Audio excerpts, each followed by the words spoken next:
Welcome to Echoes of Grace. The king has enemies in my territory. He has people that are opposed to his agenda. He has people that will constitute a stumbling block to that which he wants to implement. There is a decree on the enemies of the Lord already.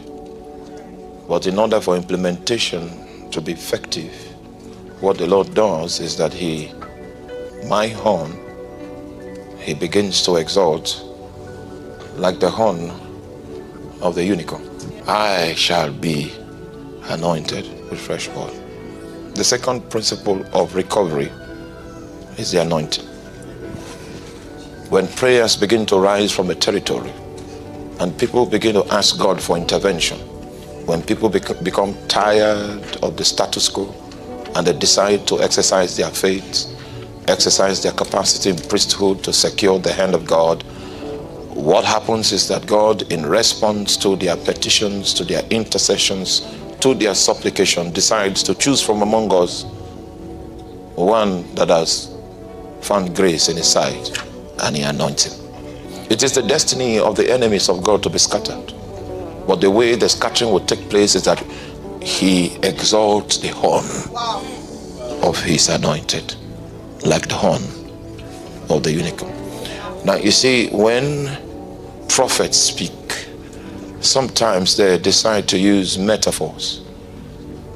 Now you will need to understand the meaning of the metaphor in order for you to unravel the depth of the communication.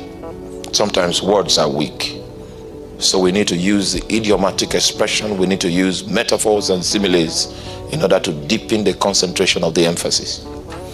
And in this case in particular, it speaks about the horn. The metaphor is the horn. And if you are a student of the Bible, without having to do so much Bible study, the horn is symbolic of authority. The unicorn has just one horn in the center of its head.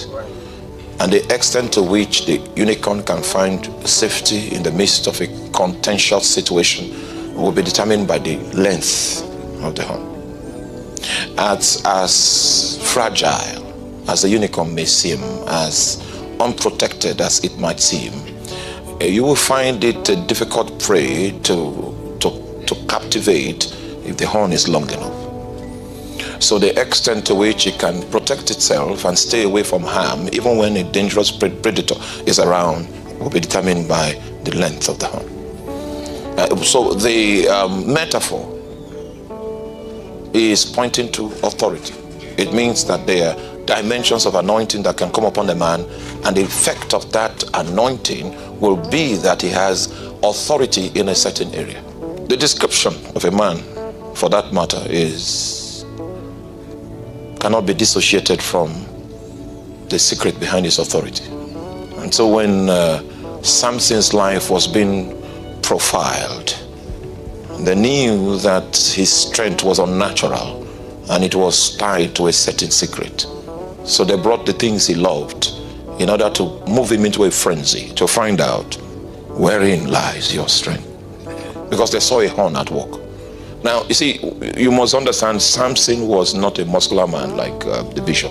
He was like me. But you see, he commanded unnatural strength that is not commensurate to his biceps. The kind of strength he had, they say, no. He had no muscles to support his claim in the way of strength. So they knew he had the secret. It was supernatural. So they wanted to find out what was responsible for the horn. The anointing was standing on something. So there are dimensions of anointing that comes upon the vessel of a man that manifests in an area of authority. So if you want to know the description or the definition of a man, you need to know what horn he has. When I become anointed, very, very anointed, I begin to teach. The capacity to teach is not natural. So that's the area of authority that I begin to receive if a fresh anointing comes upon me. I don't know how it works in your own ministry. When the anointing comes upon you, what does it propel you to do? And what strange abilities do you find at your disposal? For me, it's to bring revelations from heaven. It becomes natural for me to be talking from Zion. And it doesn't matter how much education you have, if you don't have that anointing, you can't speak from there. It's an anointing. He said, my horn. First of all, in order for you to know who you are, part of your identity is your horn. What is that area that comes into full focus when the anointing comes upon you? For some, it's business ideas, and they can function effectively in the economic market front and turn $5,000 into $500,000 just by the stroke of the keys of the computer. It's a horn. The first thing I came to tell us is that no true believer is hornless. Yeah, no true believer is hornless. There is a horn that you have. Many years ago, I was much younger. I didn't have so many. You could count the strands of my beards, and I was invited for a big conference. And because I was the only one that was not a bishop in the conference. I was a young lad. So they said, okay, let's start with the boy. Start with him. Then we'll put the bishops after the young boy so that they can pick it up from that place. I went and generated my horn. I was speaking from heaven. Do you know what happened after my session? The conference ended. People stopped coming. The bishops they were present, but there were no people to preach to. They said, what is this? What is this? What they did not see was the horn. They saw that I was a boy. They saw that I was a young lad, but they did not take inventory of the horn. He said, my horn, not your horn, my horn shall thou exalt like the horn of a unicorn. I shall be anointed with fresh oil.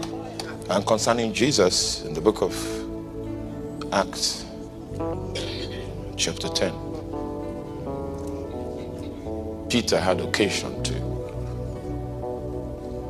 preach the gospel to a completely Gentile community that will not understand Abraham. It will start from Abraham and say, our fathers, they won't understand that. The guys had grown up in a context that excluded them from the shining heritage of the house of Israel. And if you were going to communicate the gospel to these ones, there must be an entry point that is consistent with their scope of awareness. So it was a critical task to bring the gospel to a completely ignorant set of people about the things that God has done previously. There was one thing though, that whether hidden or idol worshiper or warlock or wizard within that area, that geographical location could not deny, was about the fame of Jesus. So he used the fame of Jesus as an entry point to bring the gospel to a Gentile community. Thank you for watching this wonderful video. Please like, subscribe, and share. God bless you.